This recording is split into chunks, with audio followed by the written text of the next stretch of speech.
And now for this month's security update from Pluralsight author Dale Meredith. Dale will also be joining us a bit later for our guest segment. Hey, thanks, Don.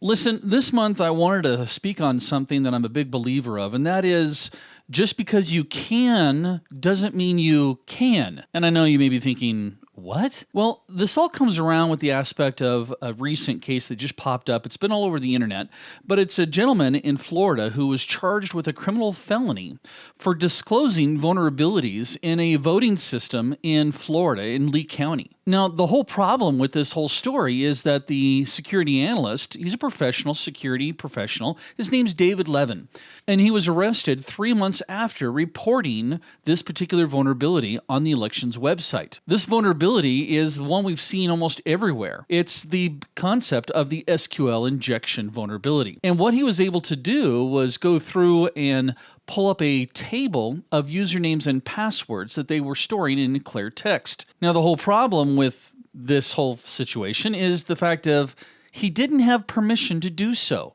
Now, I understand that a lot of people may be saying, but Dale, he went back and showed them what they did wrong. He helped them patch it. That doesn't matter. I mean, in a perfect world, it would, but there are certain laws. In particular, he was charged with 3 counts of unauthorized access to a computer network or an electronic device and had to pay a $15,000 bond. We'll see what happens to his case. But what he did is, as he showed this, he showed it on YouTube before he notified the elections committee. And it gets kind of even worse because he showed it on a YouTube video alongside a man by the name of Don Sinclair, who just so happens to be running against the incumbent elections supervisor. And not only did he show the usernames and he did blur out the passwords, but the point is he went one step too far.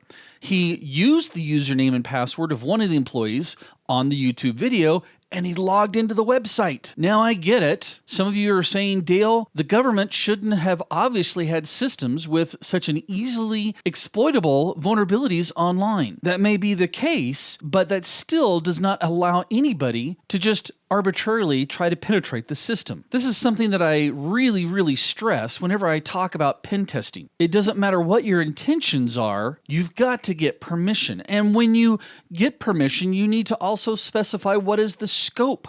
What is it you're allowed to get into? And in my personal opinion, I kind of think that the fact that he posted it to YouTube before he notified the customer is a big no-no. We'll have to see what happens with him. Something else I wanted to talk about is what I like to refer to as it's about time Microsoft moment. You know, over the past couple of years, I've seen Microsoft come out with new technologies, and often I've said to myself, wow, that's about time, Microsoft. Way to go. And quite honestly, there are other times I think, what were you thinking? And I kind of feel like the latter when it came to the Edge browser. The fact that Microsoft blocked extensions. I was thinking, what were you thinking, Microsoft? But guess what? If you're a Microsoft insider for Windows 10, Microsoft is now allowing, yay, some extensions to finally leak in. One of the most popular ones is AdBlock and AdBlock Plus. If you're not familiar with this particular product, it's designed to block annoying ads that pop up on you when you're visiting different websites. From a security perspective, I'm a big fan of this particular product, especially with some of the new malware and ransomware that's infecting the ad networks that some legitimate sites subscribe to help provide revenue. Well, the problem is you go to a legitimate site and an ad that's off to the side is coming from a third-party source. Now, unfortunately, this feature won't be available to every Windows 10 user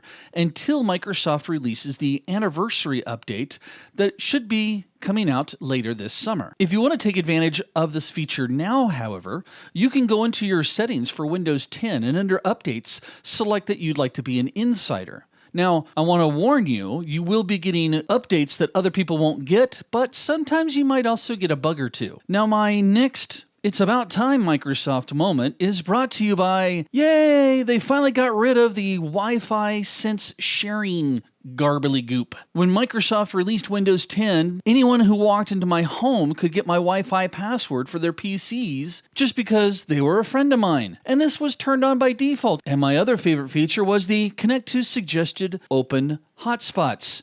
Yeah. No, I get it. This feature was designed to make it easier for people to get internet access for their devices while they came to visit. Or if they were out and about and hooked up to a new network, they could click a box to share that access to contacts that were inside of Facebook, Outlook. Yeah, this wasn't going to end well. So yeah, I didn't see this particular feature creating a lot of secure environments for us. Microsoft was quoted saying that the cost of updating the code to keep this feature working, combined with the low usage and low demand, made it not worth further investment. I think the people again have spoken. Next up on my list is to get Microsoft to get rid of this feature, allowing me to get updates from PCs on the internet. Again, why did they make this thing default to on? And lastly, I wanted to talk to you guys about the Internet of Things in the aspect of, do we really need this stuff? You know, back when I was started off as an IT guy, all I had to worry about really was networks, network devices, switches. Back in my day, they would have been hubs. Yeah, I just aged myself, didn't I?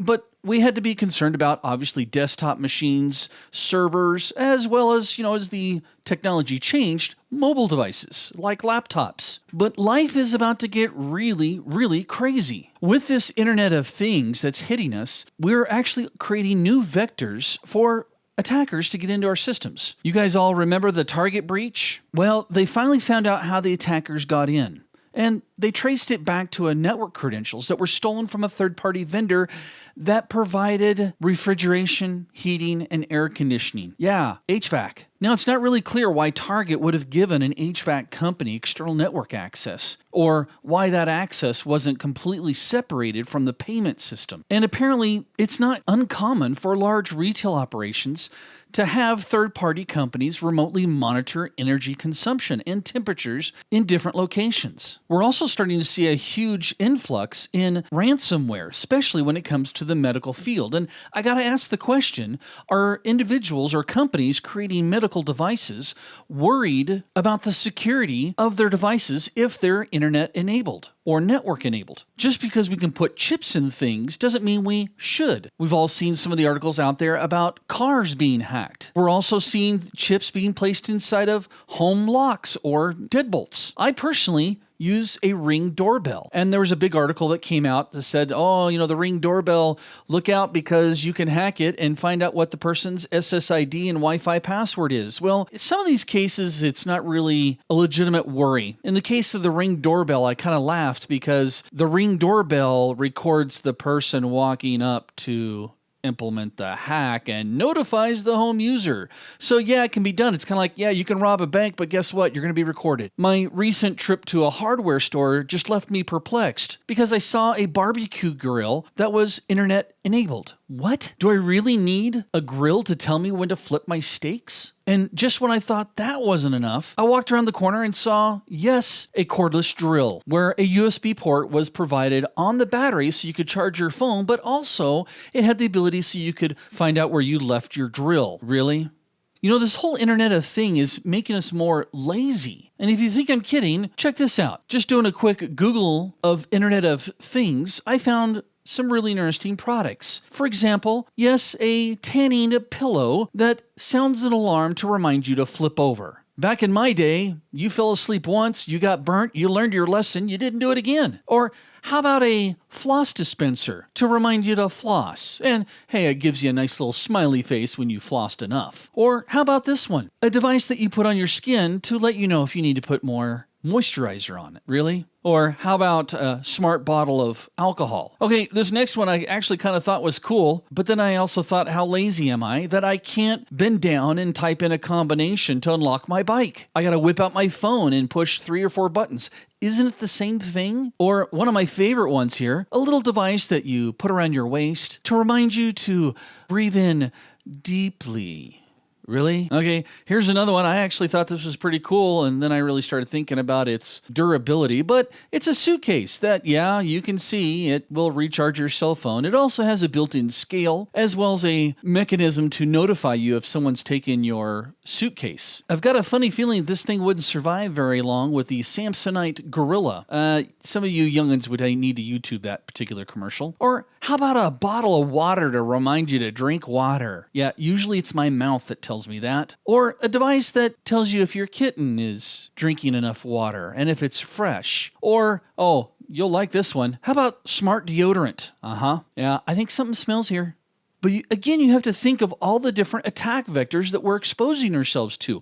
We are posting way too much information on the internet, and we expect those companies to secure our personal information. But are they? Is that their specialty? No, their specialty is in creating smart deodorant. So personally, I think as time goes on, we're going to see even more and more data being breached. Okay, I've raised my blood pressure up enough. I'm going to turn the time back over to Don. I need to go find someplace where I can just relax and get away from all these Internet of Things. I'm going to go lay down and take a nap. Oh, come on. Now I got to worry about patching my sheets? Patching my sheets? Patching my sheets? Patching my sheets? Patching my sheets, patching my sheets, patching my sheets, patching my sheets, patching my